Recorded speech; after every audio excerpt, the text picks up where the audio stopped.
saying, what do you want to do tonight? Same thing we do every night, Pinky. Try to take over the world. Welcome to another episode of YouAreCreators podcast. And I have a special guest with me for the second time, Joshua P. Warren. Josh, thank you for coming, man. You know, Justin, I love you. I love your work. And I am so excited to be with you again because it just occurred to me that after all the years I have been talking about wishing machines and radionics and all this, there are some things that I have that I use on a regular basis that I have never made public. And that's kind of hard to believe. Like, for example, I have my own YouTube channel, Joshua P. Warren, all right? And I hope that everybody from my YouTube channel will sign up for your YouTube channel and vice versa. But even on my own YouTube channel, I have never shown the things that I'm about to show you and your audience. So this is a really special occasion. It's taken me a couple of days to kind of get all this stuff together. And, when we did our first webcast together, which was about 3 months ago, it was called The Suppressed Manifestation Device. And the thumbnail says, hack your reality. Right.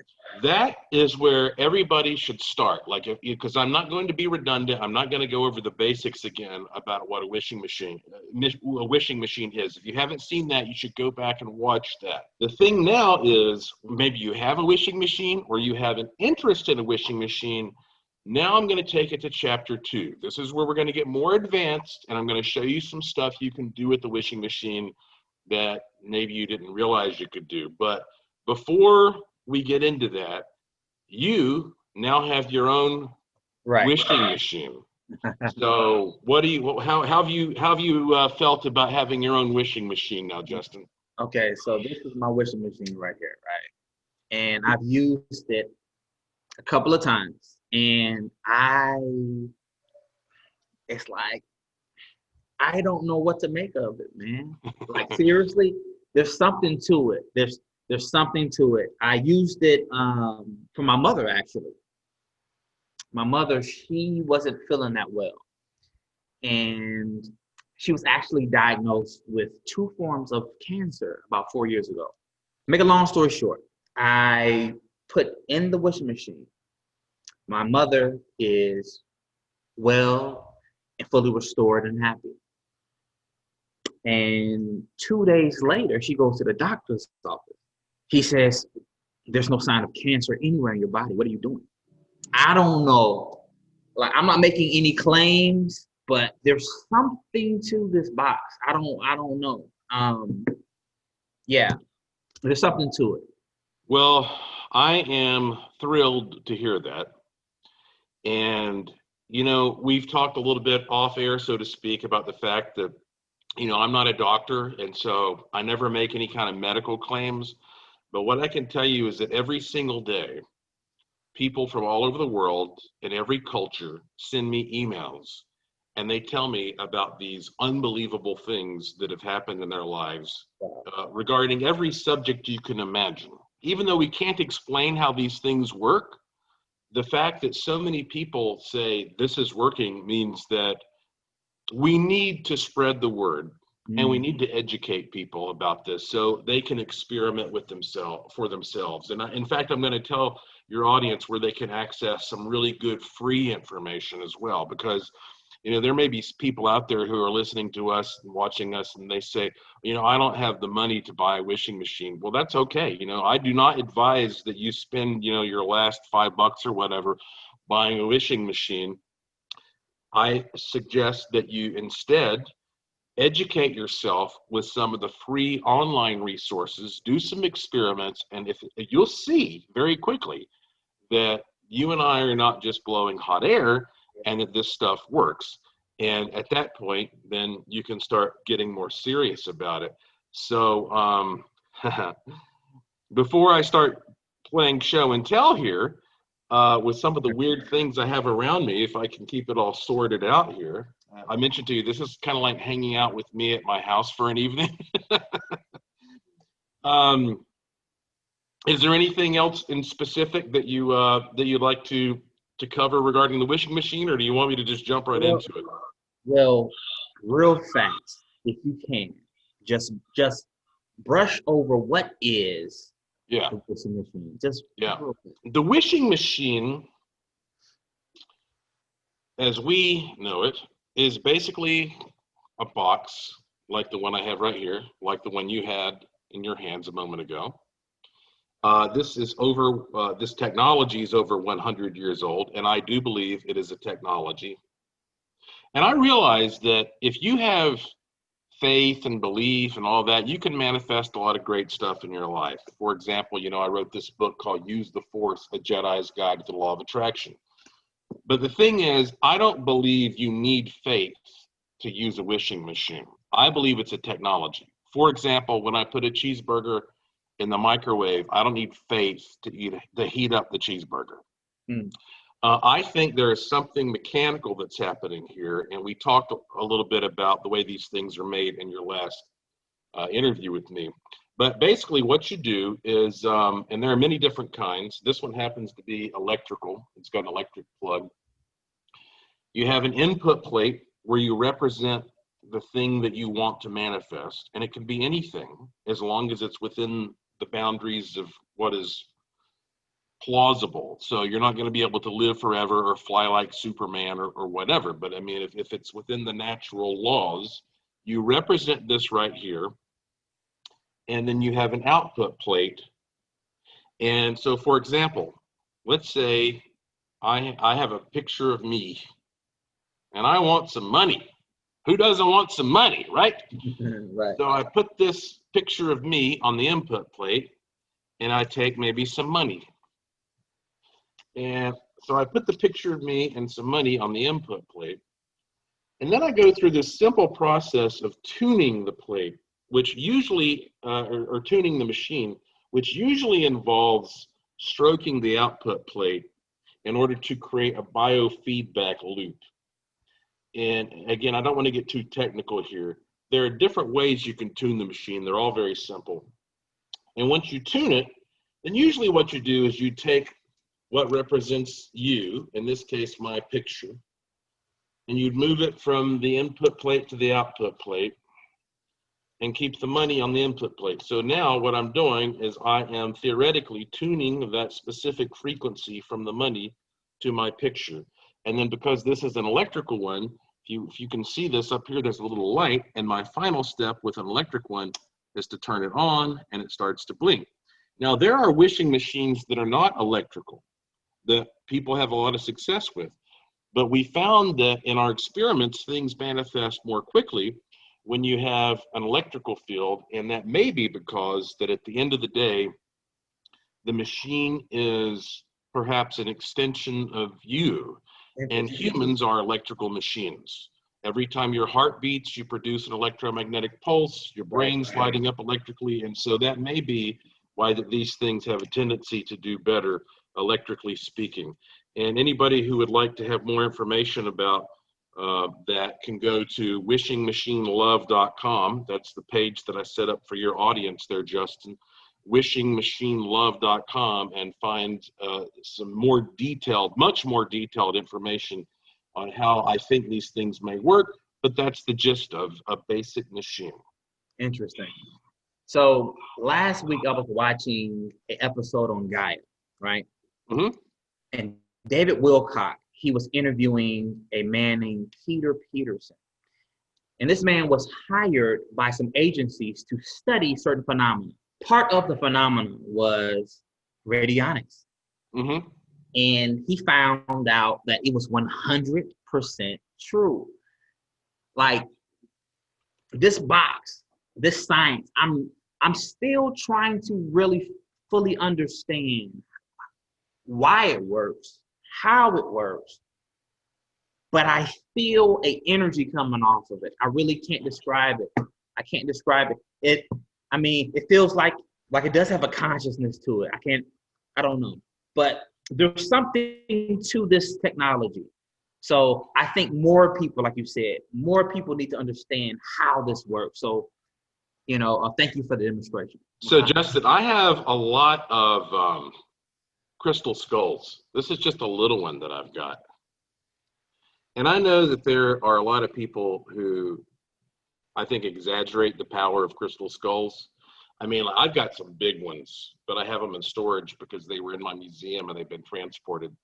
What's funny to me is that scientists have been able to take quartz crystal like this and store incredible amounts of information that can last for millions or billions of years, they say, at unbelievable temperatures. Just a little sliver of it. And these machines have got quartz crystals in them. And I know there's a lot of like new age kind of hippie philosophy about, the power of gemstones and all that. But honestly, I think there may be something to it, because it's possible that we are able to store some part of our consciousness in quartz crystals, maybe similar to what happens with these little crystal skulls. I don't know.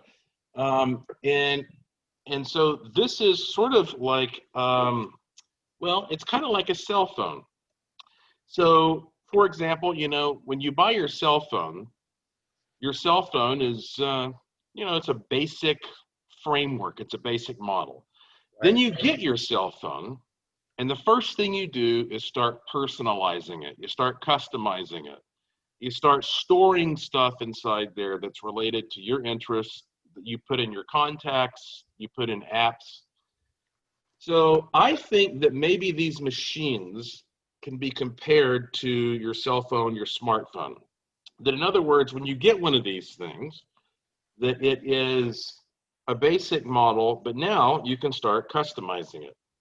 So here is what I really am excited about sharing with you and your audience. So on many of these, you have an input plate, which is a little jack right there, and an output plate, a little jack right there. Yours probably has those, doesn't it? It does, yeah. Okay. So the jack, and Dr. Mulder, who lives in South Carolina, makes these things in his workshop. He hand makes every single one. Every single one. And, look, I know it's not the most slick, fancy looking thing, but who cares if it works? It's made by, a craftsman who has spent a good chunk of his life perfecting this. Now, these jacks take like I guess it's a 3.5 millimeter. It's kind of like a typical headphone plug, Mm-hmm. So you can see right here, you can just take a headphone plug and put it right there into the endpoint, or to the input point. Now, the question becomes, well, why would you do that? All right, well, you can also take an alligator clip like that, mm-hmm. and hook it on to this plug.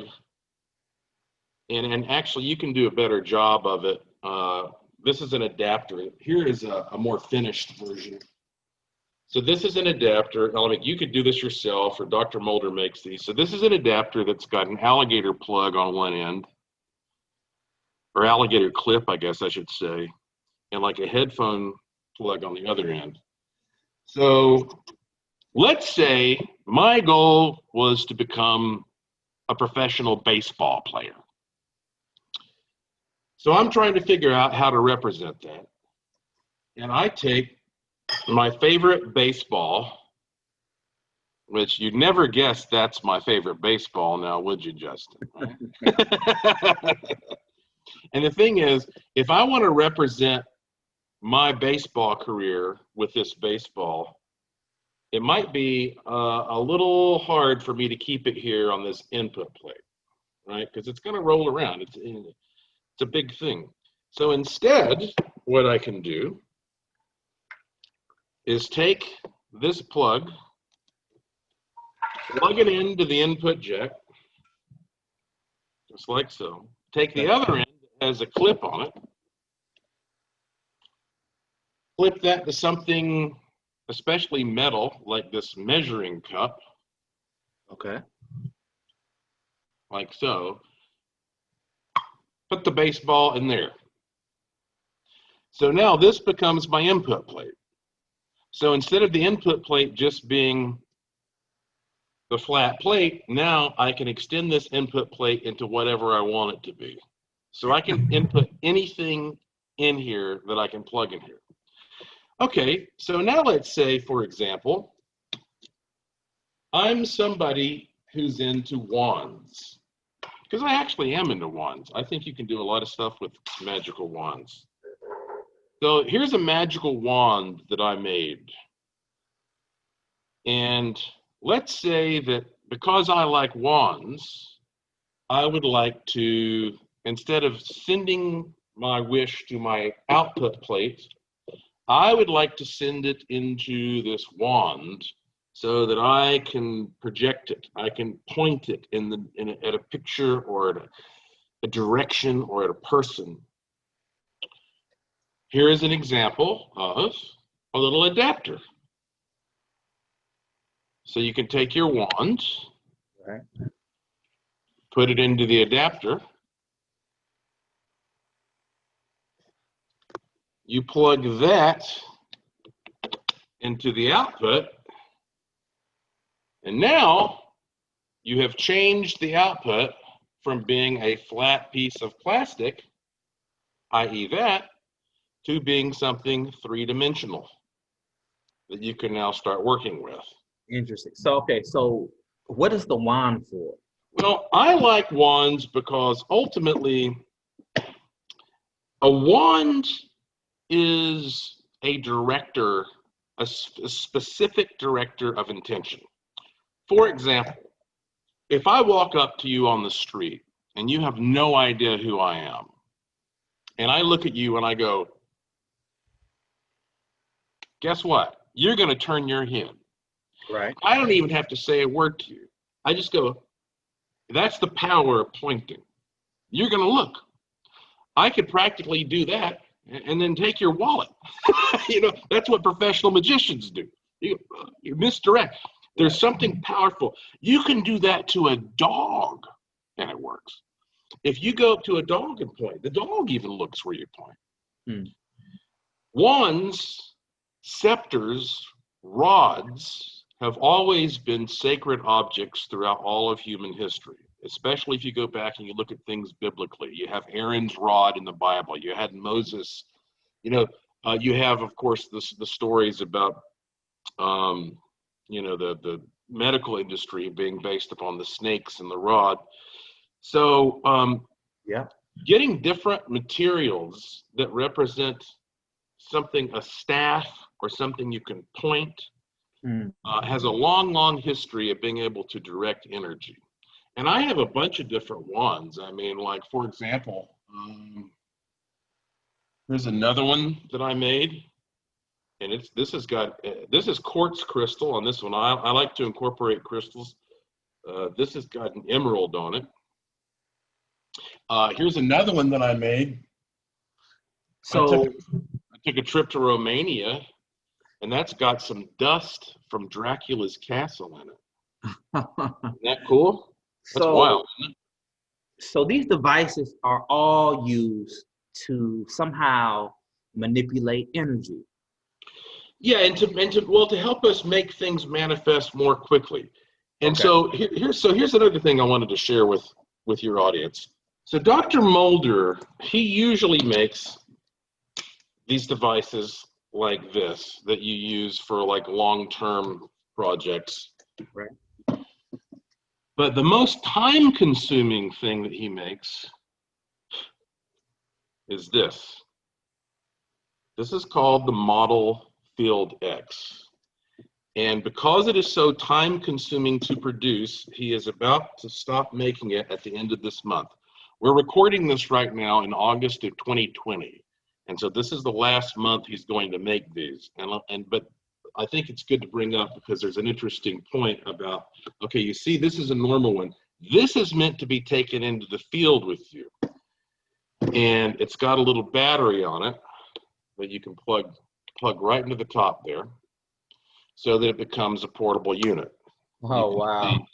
Yeah. So now you might say, well, why would you use something like this? And by the way, the input is a slot on this one, and here's the output. Wow.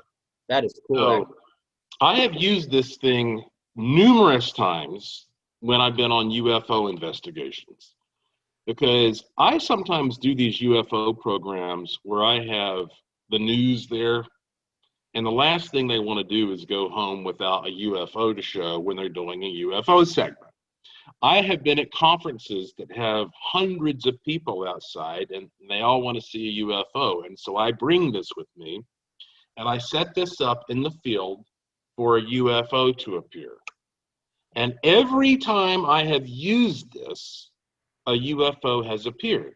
When I just mentioned that I went to Transylvania and got this rubble from Dracula's Castle Poenari that I put in this wand here. Well, when I was in Transylvania, I got to investigate all of Vlad the Impaler's castles at night, and I wanted to increase my chances of seeing something because I'm a paranormal investigator. So guess what I did? I brought one of these with me, and I would go to the location and I would set it up to produce a ghost. And every time I did that, not only would people see ghosts and we get amazing pictures, but people would have pebbles thrown at them and all kinds of weird things and scary noises. And I mean, it would make that stuff happen. So this is not for everybody. If you like to travel, it's a good thing to toss in your suitcase. It's very light. If you go to do field research, though, you want one of these. So again, he's only going to make these through the end of August 2020. If anybody wants more info on that, wishingmachineproject.com is where we have these. It's called the Model Field X, wishingmachineproject.com. And this is another example. Check this out. Look at this. Let's say you're going to go out on an investigation. You have no idea what I'm about to pull out next to you, Justin. No, I don't. I have no idea. This is the fun thing about our conversation, right? Like, I can pull out anything right now. So let's say you have a Field X, or you could bring any wish machine. And this has got an input and an output jack. So look what I just plugged into this thing. This is half of antenna, a dowsing rod. That's a dowsing rod. I've got another one right here in my other hand. See, wouldn't you love to hang out with me for a couple days and mess with all this stuff? Now, let's say you're looking for gold. Let's say you're looking for oil, or you're trying water, or anything. Anybody who has some experience with dowsing, you can take this device or another type of device and you tune it to the thing you're looking for, and now you can physically walk around and use dowsing rods. I could keep going, but I think you're getting the picture as to how that, if you just get one of these machines, whatever type you get, and you just wish for one thing, oh, I want money, or I want a good relationship, or I want a successful this or that, that's fine. But you can go way further with it, and you can get more specific and do much more advanced, nuanced stuff. And this is why that I've not ever shown all these little accessories and stuff to the public before, but it's about time that I show people, the ways you can use your imagination and your creativity to expand and customize and personalize all this stuff. Pretty cool, huh? Very cool. Very, very cool. You seem like an expert in this field, but it's strange because there aren't many experts in this field. I mean, like, this information really isn't known. You know what's funny is that I probably mentioned this the last time you interviewed me. I've been self-employed since I was 18 years old. And I don't work for any corporation. Nobody can fire me. I'm independent. I can do whatever I want. And therefore, that has given me the freedom to explore some of these areas that a lot of people would be afraid to explore because you're going to look like you're going nuts or whatever, and I give myself the freedom to do that.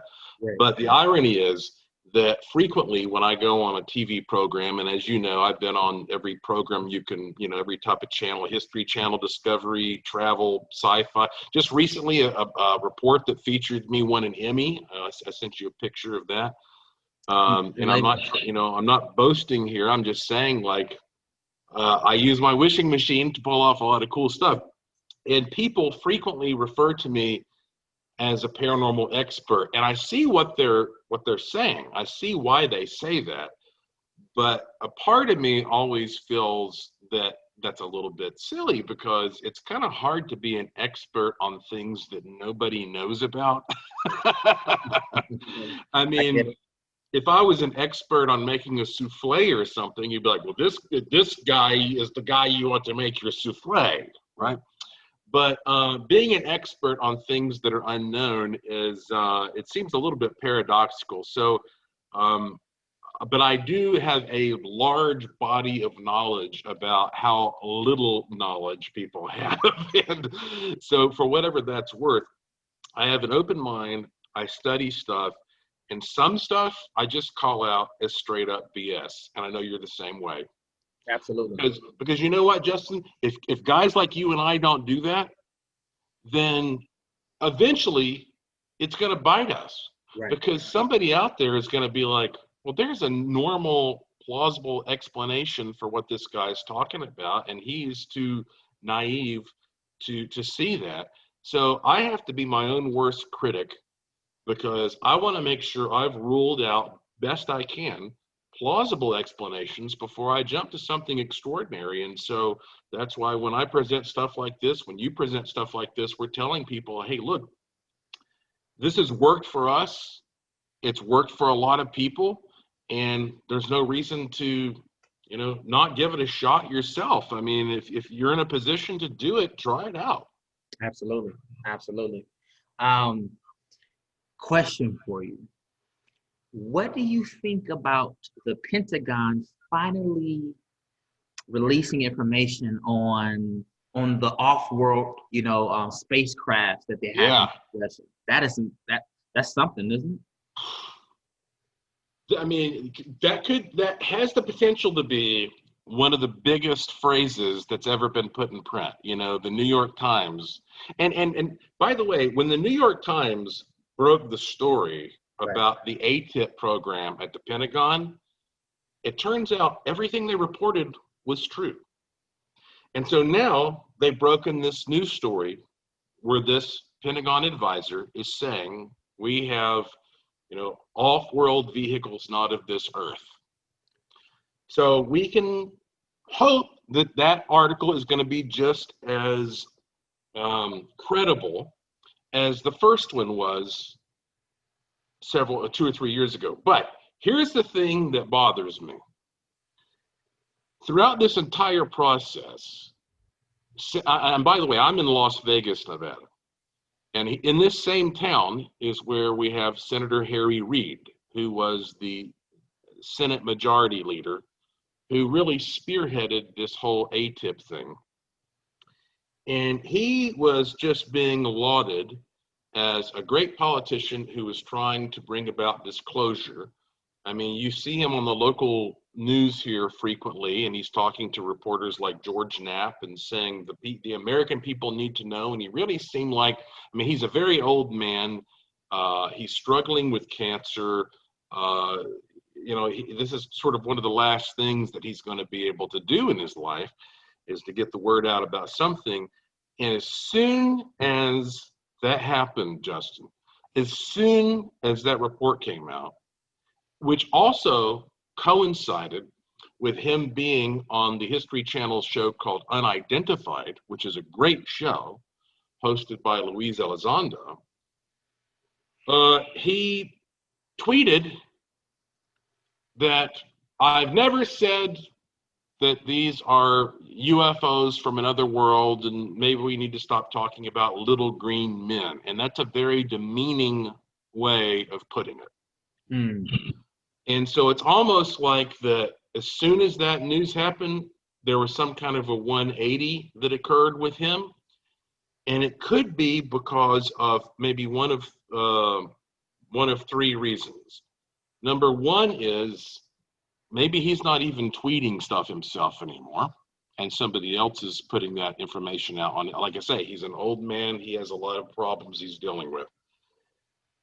Number 2 is that somebody got to him and said, hey, if you want to keep getting your medical coverage, if you want your heirs to get benefits, then you need to change your tune.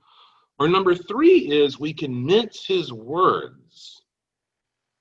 So he said, I didn't say they were not of this world or not of this earth. So could that mean that these are people from the future who are traveling back in time? Could these be people from another dimension of Earth that we're dealing with? That is another way we could give him the benefit of the doubt. But something, there's a very, we're seeing a battle right now in the world between all these different forces, and this is now another part of that battle. So I have high hopes. I'm keeping my fingers crossed that we'll get more news on it, but that is a weird twist. You know, I don't understand. Why do we need other people's permission to tell us that we're not alone in the universe? Of course we're not alone in the universe. How could we be alone in the universe? Like, that's not even logical. I don't understand why. I don't know. You know, I'm kind of frustrated with the whole process because it's kind of common sense. It's just common sense.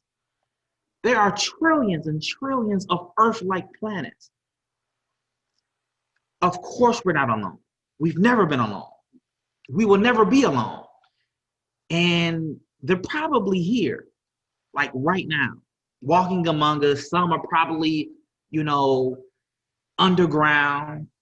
Yes, all that is possible. Yes, 100%. But I think as a collective, we need to come together and kind of like, all right, guys, listen. We know we're not alone. We know that we've been assisted. We know that chances are we probably have been also engineered, you know, and I think that makes a lot of people uncomfortable. And I understand that. But I'm tired of the BS, guys. I'm tired of it.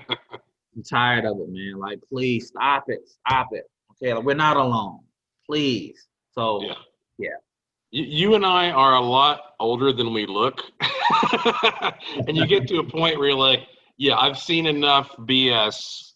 Come on now. Right. And you know what's funny is that it doesn't matter whether or not you support Donald Trump or not. If Donald Trump got up in front of a podium tomorrow and said, guess what? We're not alone. The aliens are here. Then how many people would not believe it just because he said it? You know what I'm saying? It's just like, what do you need? We can't even trust politicians anymore. There was a time when I appeared to have respect for politicians. So you're right. Like, who are you waiting for to tell you that we're not alone, that you're going to believe? Who is this great credible source that you're waiting to hear this from? I don't understand. And so, yeah, you have to say, okay, I am going to look at everything for myself. And that's also been one of the great messages that you always definitely endorse in your webcast and your podcast, is that you're always telling people, like, look, think for yourself. Think for yourself. Yeah, think for yourself. Just, you know, you look around and see, does this make sense to me or not? Instead of waiting for somebody else to give his or her opinion, because this person does not have some kind of, you know, automatic advanced intel that you don't necessarily have. And so therefore, it is important for us to say, come on, I don't care if you look at this historically, if you look at it philosophically, if you look at it scientifically, if you look at it in terms of literature or whatever your thing is, we get this message from every culture in the world over and over and over again that there are all these visitations, and it used to just be stories and anecdotes, and now you have all these pilots and military people coming out, and they have video footage, and they've got radar signatures, and you know, you have even active duty military people saying it. So to me, the thing that kind of is maybe a little bit relieving is that whatever these beings are, and I'm sure there are different types that are flying around us, they must not really mean us any harm, because if they had that in their minds and their agenda, you'd think that by now, something bad would have happened. On the other hand, it reminds me of the story of the scientific chicken. It's an old joke in the metaphysics world. The scientific chicken said, well, every single day the farmer comes and he waters us and he feeds us and he doesn't want anything to happen to us, and then guess what? One day the farmer comes and wrings your neck. So, I mean, are we that much more advanced than the scientific chicken? Possibly not. But I'm not sure that we are capable of comprehending what they are and what their agenda is. I think that this whole thing is way bigger than most of us can understand. Yeah. I think the rabbit hole gets deeper. Yeah. I mean, you mentioned, maybe they're they are time travelers. Maybe they, are from different dimensions. Maybe all three. Like, Yeah. listen, I mean, Yeah. time does not exist. Everything that we've been taught regarding physics and science and mathematics is wrong. Mm-hmm. They have, purposely withheld things from us. When it boils down to the possibility of time travel or, traveling from dimension to dimension, I believe that some of these species have figured things out. And I think that whatever you can visualize is already possible, whatever that is. Yeah. So, yeah, it's very important for people to have an open mind, because, I mean, it's a lot we don't know. There's a whole lot we don't know, but we're going to find out sooner or later. Well, that's a really good way of putting it, because one of the problems that we have right now in this world is that people who get degrees and call themselves scientists are more often than not saying, because I'm a scientist, I know this, instead of realizing and admitting that part of why you become a scientist is because there's so much that we don't know. And that if we knew everything, there would be no need for science anymore. It would come to an end. At that point, it would just be instruction. It'd be like, well, here's what we've learned. But the reason that we still have scientists exploring things is because there's so much that we don't know. And yet ego and, this sort of like egocentric arrogance that people have gets in the way, and they combine it with politics and all their other personal agendas these days. And scientists often have this tendency to focus on what they do know in their own minds, Right. which is a tiny, tiny fraction of all the stuff that we don't know yet. Why don't they humble themselves a little bit and say, let's also not forget that we don't know most of what's going on here, that 95% of everything we see out there we can call dark matter or dark energy, which is defined by the very fact that we have no clue what it is. Absolutely. And I mean, that's a huge number. And that's why I think it's really cool to experiment with our devices. Like I say, I don't pretend that I know how these things work. I can have a conversation like we're having. I can give some theories. And, whenever I'm trying to work on a project, I might get one of these machines and set up some kind of an agenda. But here's something that I use every day. I don't know if you've seen one of these. If not, I need to send one of these to you, Justin. Have you ever seen that? I have never seen it, no. Okay. Now, this is a sensational name, but it's called the Miraculous Prayer Board. And this was invented, the first one was invented by a friend of mine who's a researcher named Tom Frillock. Now, the Miraculous Prayer Board, how much of a scam does that sound like, right? But listen, but here is the concept behind this thing. People tend to pray and do this, or some form of this, where they put their hands together. Right. Now, why do they do that? But they do that because they're completing a biocircuit. I heard this before. And this is measurable. And that's why I think that you're doing the same thing with one of these machines. You're going through the tuning process and you're completing a biocircuit. But these are made for a big long-term project. Every single day, here's what I do. I take one of these, and it's kind of hard to do this on a webcam. I've never really done this like this before, but I put my thumbs on it like that. Mm-hmm. This is an electrically conductive circuit. And this is a quartz crystal in the middle. And this is actual 18 karat gold right there, that hexagram. And so what I'm doing is kind of the same thing as putting my hands together, but I'm doing it through this circuit instead, which goes through the gold, which is very conductive, and the gemstone.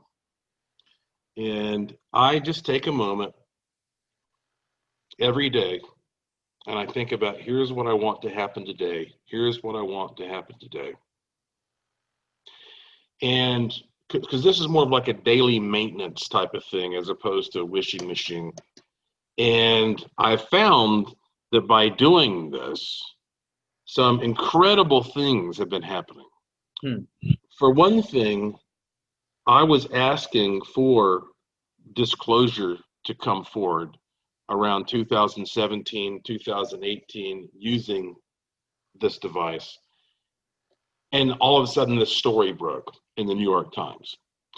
And so I bring this up because I feel like that ultimately, yeah, you can use these different tools to help you accelerate your manifestation work.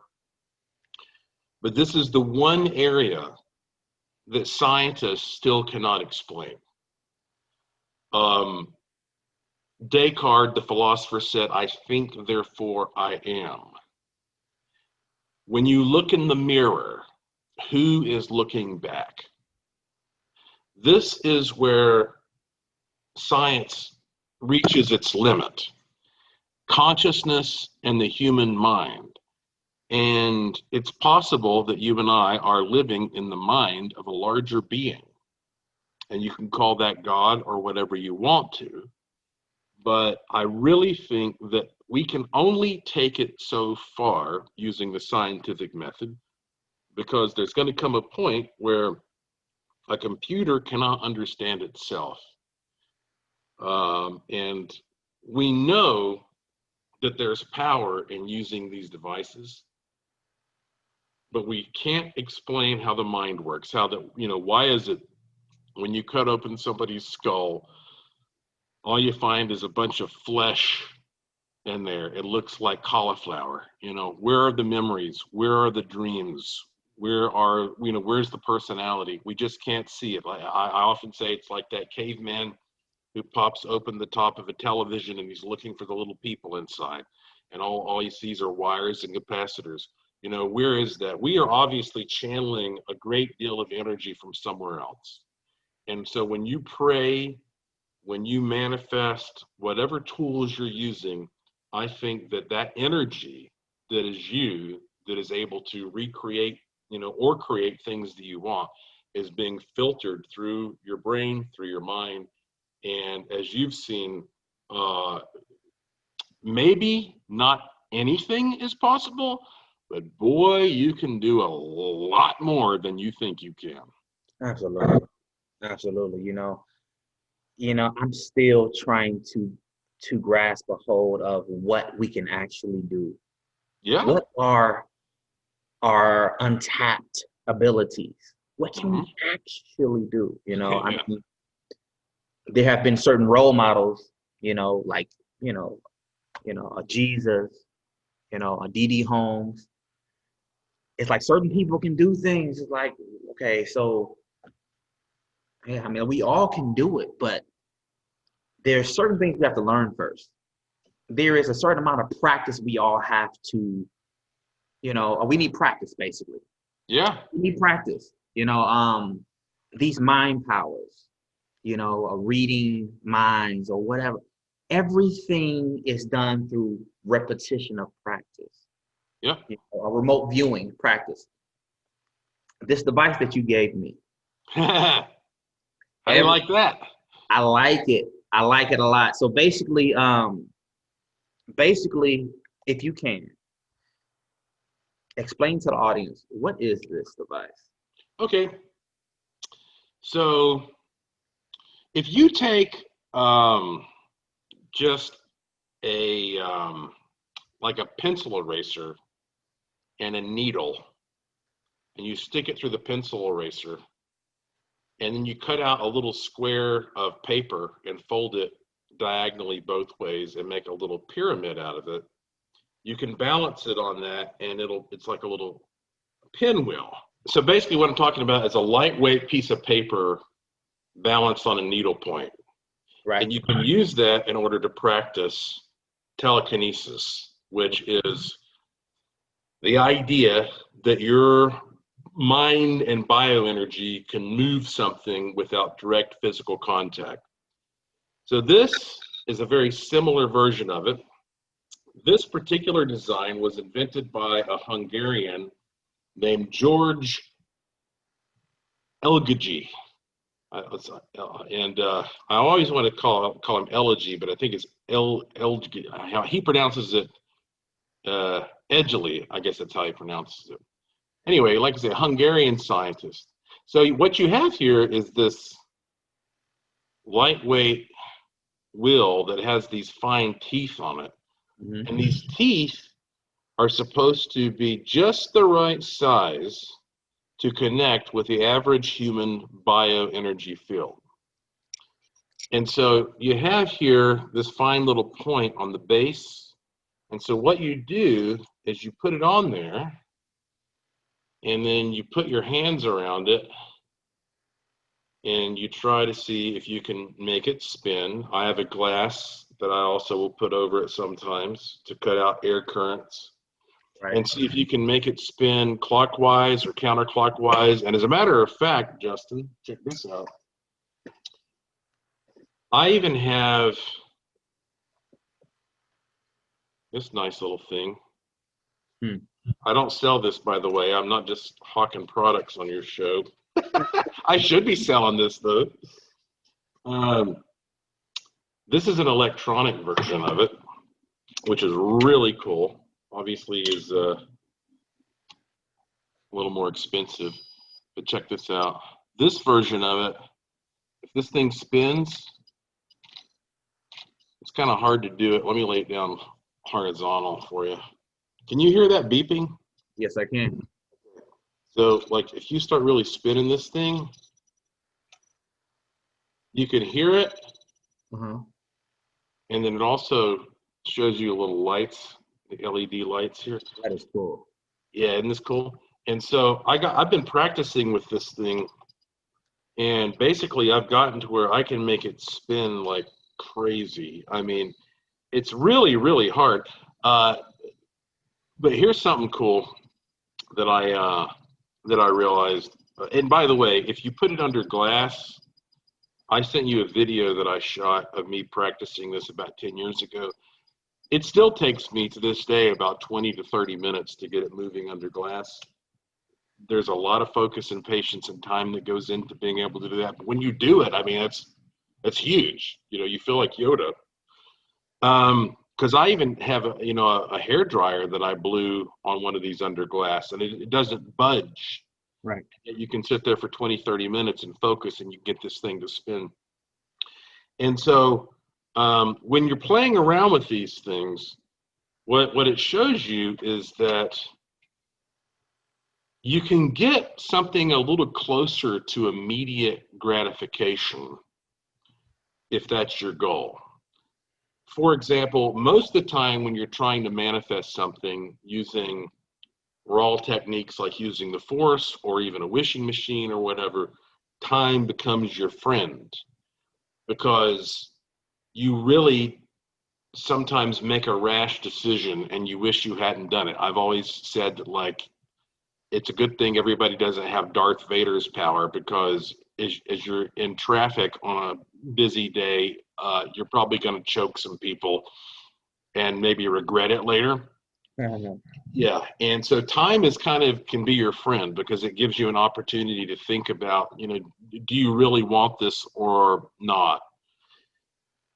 These things are satisfying because it shows you that there is a way to actually manifest stuff in a more immediate fashion.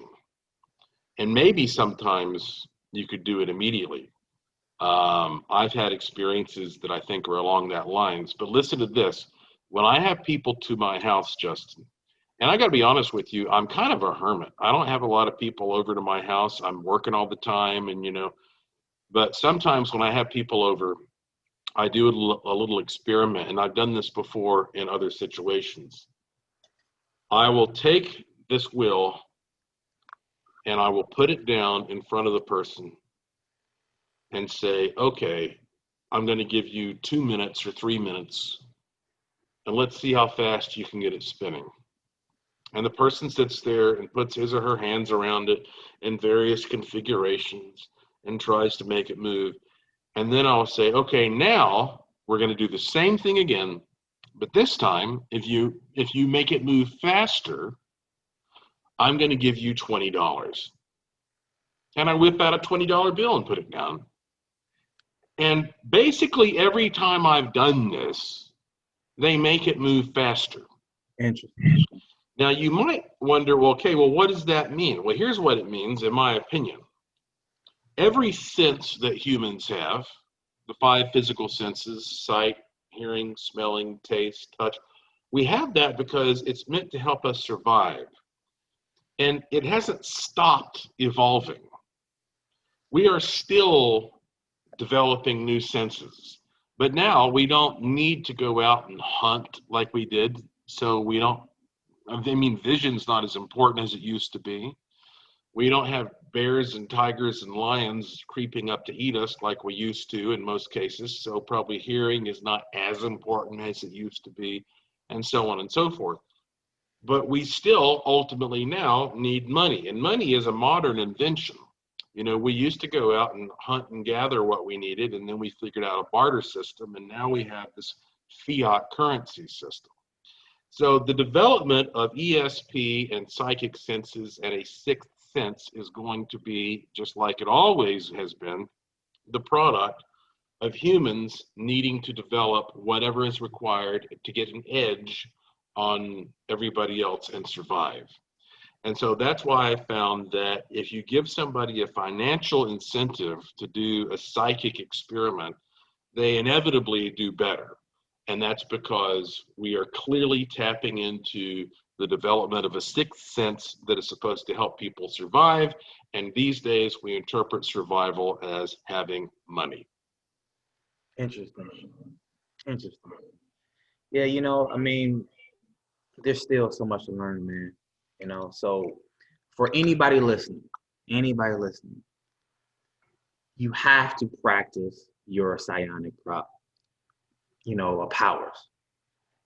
You gotta practice day in and day out.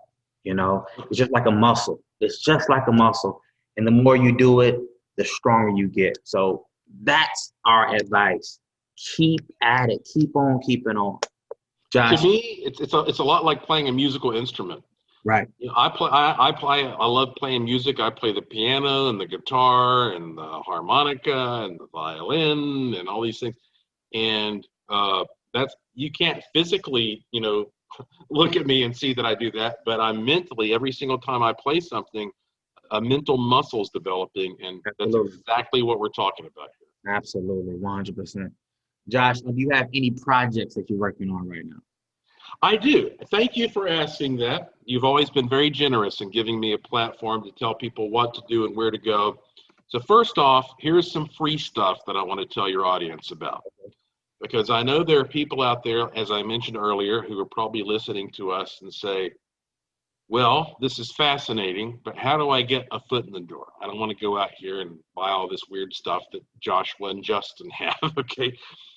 So I have right now a free pattern that I've had some success with that you can look at, and supposedly you can look at this pattern on your computer screen, or you can print it out, and you can project what you want to manifest in the middle of this pattern. It's a really cool pattern because it's sort of an optical illusion. It makes your eyes spin a little bit.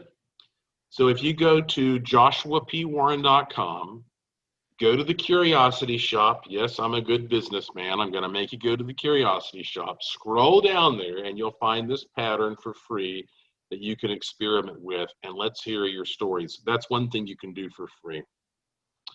As a matter of fact, there's a link right next to that. I have a ghost tour company in Asheville, North Carolina that's been nominated by USA Today as one of the best ghost tours in the country, and it's free to vote, and you can vote as many times as you want, and I hope any of your audience members will take advantage of that and give me a vote. I think that'd be a cool thing to manifest. We deserve it. On my website, joshuapwarren.com, I have a free e-newsletter you can sign up for there. It takes you 2 seconds. It comes right from my fingertips, typos and all. I have a free podcast that I do there called Joshua P. Warren Daily. But I think the ultimate thing that I want to leave everybody with here is that, you know, Justin, since I appeared on this webcast 3 or so months ago with you, I have been emailed by many, many, many people in your audience. And I have been really not surprised, but certainly impressed by how warm and intelligent and open-minded and creative a lot of these people are. They really love you, and they like to experiment, and I know they trust you. And I see how much they trust you, and that makes me feel even more fortunate that you allow me to come on here and talk to you, because I know if you didn't trust me, you would not allow this information to go to these people who trust you. So if everybody goes to this page that I set up just for you called wishingmachinelove.com, wishingmachinelove.com, they can find a lot of good, detailed, free educational content about how all this stuff works. And then also, if they want to get a machine from that page, because they are part of your audience, they get a discount, at least for the next little bit here, at wishingmachinelove.com. So, you know, as soon as all this pandemic business is over with and it's a little easier to travel, I look forward to getting together with you in person. And we might just open up a new dimension, or like create a black hole or a rift or a worm. I don't know what we could do, man. But in the meantime, I just really want to reiterate to you how much I admire you and how great I think your work is, and just how delighted and honored I am to be interviewed by you. So thank you for having me, Justin. Josh, it's always a pleasure having you, man. Thank you.